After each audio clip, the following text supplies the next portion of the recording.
Right guys, my dad just had this nice, absolutely exquisite Victorian sixpence. You can see the hairline is absolutely immaculate on there. It's by far the best sixpence I've seen. Luckily my dad found it. Well, unfortunate for me, seeing so I didn't find it, but yeah, the competition continues from this point. As you can see, 1879 is the date. Sorry for the focus. Superb sixpence. About 10 inches deep as well. He said there wasn't even a reading, just a very faint signal, so wow, that's superb. Right. But that's by far the best Victorian sixpence I've ever seen. There you go. Done something right. Let me just get it in all its glory. Put them on your head. Just hang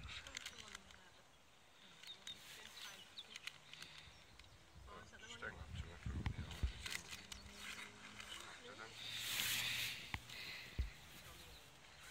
That's lovely. Yeah, more thirsty, isn't it? Gosh. Right. Let me get out my find from around this 14th century dovecote, as you can see. Just get out a few of my finds from today. Here we are. Got a few coins, 2p piece, 5p piece. Day nice 1909 token. Actually says Birmingham on there, says the address, dated 1909. On the obverse it says, help my pals, which would indicate some sort of dog company. So, right, it's a nice one, catch you in a bit. Yeah.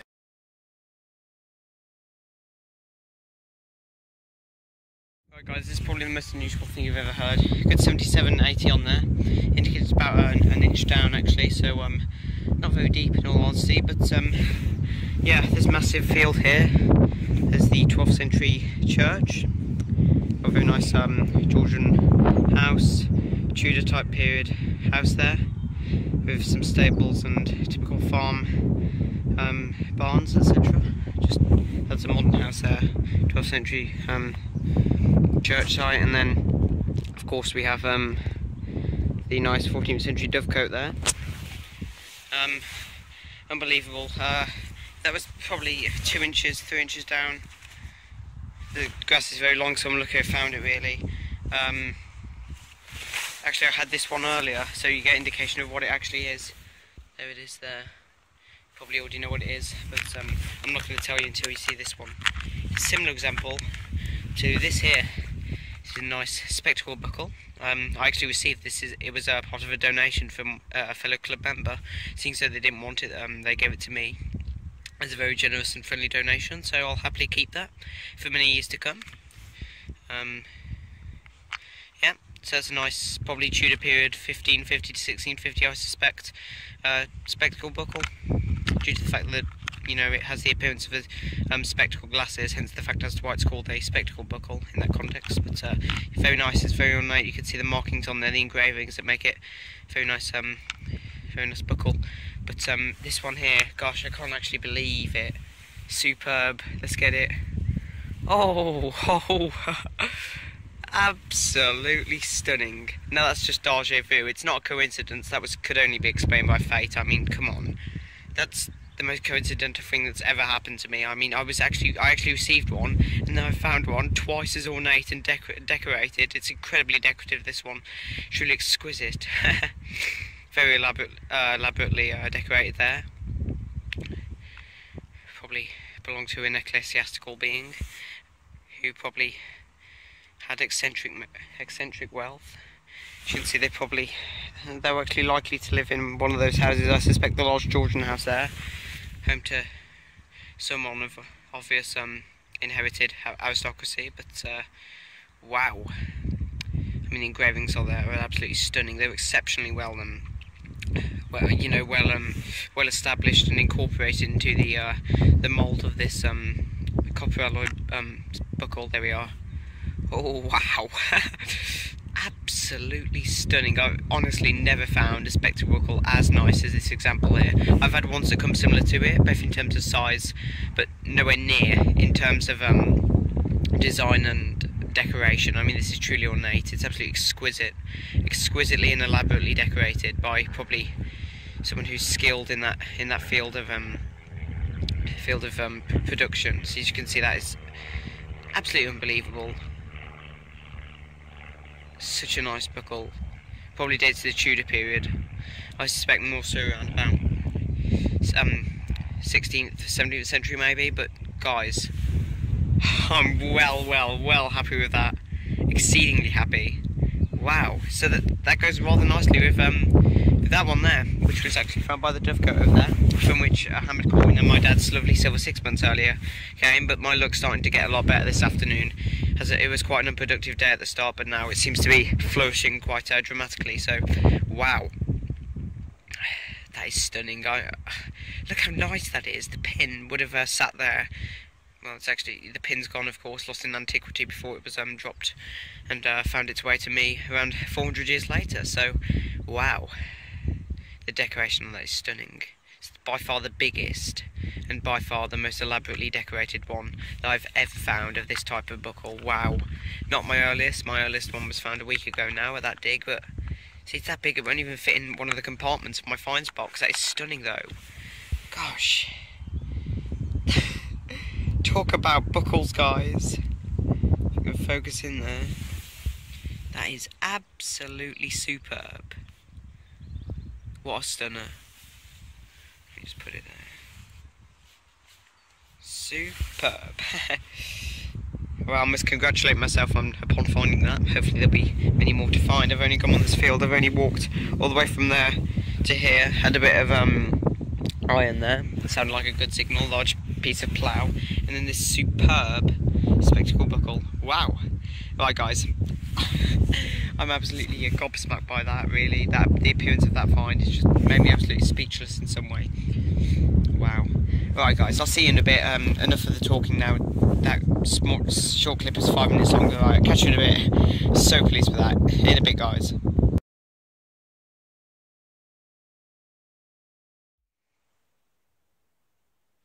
Right, guys, just a quick roundup of the finds me and my dad made, obviously in combination with me and my father, of course, found today at the dig. Not very much, as you can see, but still a fairly productive day with quite a few reasonable finds coming to light over the many hours that we detected, being an approximate of 8 to say the least. So, you know, a reasonable few hours to go detecting, so, yeah. Quite an enjoyable day out, better to get out than just sitting here, to be honest, as most days I usually do. So yeah, it's always beneficial to get out there in the beautiful English countryside. So yeah, and let's start with the first find. Got an issue with focusing on this phone. That's it. Very nice focusing there. Nice little toy. Sorry. Lead foot from a toy soldier, I believe. Then we got a typical decimal coinage here on this row. 2002 5-pence piece. 1975 penny. Okay.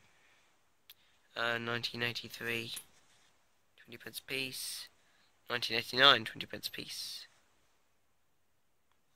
And a decimal 2-pence. As you can see, this isn't as rotted or tarnished as the others, so I suspect that was dropped more recently, as it was found close to the surface as well. 1994 2-pence piece. And then, of course, the beauty of the day in terms of as far as coinage goes, anyway, as far as circulated coinage goes. As you can see, there's a very nice Queen Victoria sixpence of the young head variety. This variation is, I believe, the A4 variety of portrait on there, so that would indicate, you know, late 1870s in terms of the bust and portrait on there. On the reverse, so it's got a nice bit of tarnish around the high points there, where it's elevated and raised, as you can see. So there's good definition on that coin, as you can see, where the design is raised on the reverse, especially where the lettering is. That's where most of the tarnish naturally, you know, sort of accumulates. So very nice that. 1879 in date, and no die number, indicating that it was its worth not considerably less, in fact £2 less in fine condition to a collector as far as value as far as monetary value goes. But that's an absolutely sublime coin, absolutely immaculate in its own right. You can see the hairline and detail on the bust is stunning. I mean, if I can focus in there as close as it will let me, you can see the hairline. It's absolutely stunning. I mean, the lettering around the edge has got, as you can see, tarnish has accumulated over it in the good 100 or so or more years it's been in the acidic soil. So lovely coin. Let's move on to this rather more unusual one here. As you can see, it's a dog tag. I didn't record this one as there were too many people around me. It would have been rather embarrassing to do so, although I would have if that weren't the case. Directly next to the 14th century dovecote, which is actually protected by the National Trust. I'm actually surprised we were allowed to detect on there, to be perfectly honest, but luckily we were, as it was, you know, National Trust property. So unusual, but see, it's the medal type orientation rather than the typical coin orientation, which is standardised by every mint prior to 1820, I believe, or something like that. Right, as you can see, the obverse legend around the circumference of the coin reads the Tail Waggers Club, so obviously that would associate dogs immediately, having read that, so that gives you indication it has to associate dog. So seeing as though there's been a hole pierced, that was intentional, of course, and that wasn't done having it been minted, but certainly a dog tag, if seeing as though the hole's there, that would have gone around the dog's neck as a pendant, and just in case they lost the dog and someone else found them, they could track them down with the address on the reverse side there, and the tag number, as you can see. Just go on the side. So it says "Help my pals." So I'm not sure what that is, but it seems to associate the club, of course. As you can see, Jeffrey, which I suspect, you know, would presumably represent the dog's name there, being Jeffrey. 135 Baldwin's Lane, Hall Green in Birmingham. So that's the address of where the owner lives. And around here, I can't exactly read it out too well because it doesn't really make any sense. There's many abbreviations in the words there, but as you can see, it's clearly dated 1909 in the reverse legend there. So it's a relatively old one. I can happily say that's 107 years old, which is, you know, it's getting on a bit, to be honest. I think it was a lot more recent and modern than that, being 70s or 80s, but no, that's relatively old. Unless that's when the club was established. I'm not sure if that's when the club was established or this tag was made and manufactured, but you know, a lot of problems surround it, as they would anything, but yeah, great find nonetheless. Let's carry on. Right, now we get to this lovely spectacle buckle, post-medieval in date, probably circa 1550 to 1650, could we say. Usually that date period for ones like that. Nice little ornate engravings there, which would have done by hand in the cast or mould before it was fired. So and made. So that's interesting, really. And then by far the best one. Actually, sorry about that. I know you've seen that now, but that was actually donated to me. I did not find that. A very generous club member, of whom's name I will not mention in this video for obvious reasons, as they may not, you know, give consent for me to do so. So, but yeah, very generous club member, you know, donated this to me for free, of course. But you know, very pleased to have it in my collection now. So, yeah. So I mean, you know, it still doesn't seem right that I've got it on my finds part, and since I didn't find it, but you know, still a great find. I mean, I'm pleased to have received that quite generously. I mean, and enthusiastically, of course. But yeah, great. Let's carry on to this one. This is about the same period, so I don't need to state that additionally, as I previously did as a contradiction. But this is very nice. I mean, the engravings are very ornate and it's elaborately decorated. You can see. You can see the markings where they made a pattern into the buckle there, spectacle buckle. About 2 inches down, blew my ears off. very long grass as well, so it's hard to detect. But I believe that was really the only good find that came off that field, other than this buckle, which is probably 19th century in date, belt buckle. This one being a belt buckle as well, but as you can see, it's curved and interesting. Quite a buoyant type shape and design in terms of its ergonomics, but interesting. Okay, move on from that one. 19th century belt buckle there. Not really of any interest to you guys. Just plain bit of white porcelain pottery. More porcelain with a bit of design remaining. Then pink porcelain. The typical blue early 19th century Georgian type era stuff. Then you can see it's a nice green one. That's probably a same date period. This one here could well be Roman or medieval. As you can see, it's got the the right colour, and the black one indicate to me it could be glazed. So maybe, just maybe, medieval or Roman. It's hard to differentiate which and distinguish which, but you never know really.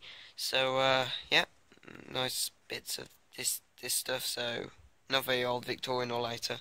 Then this one, I'm not sure what period that dates to, but maybe Georgian. It's getting on a bit anyway. But yeah, had a great day. Other than that, guys, I'll see you in a bit.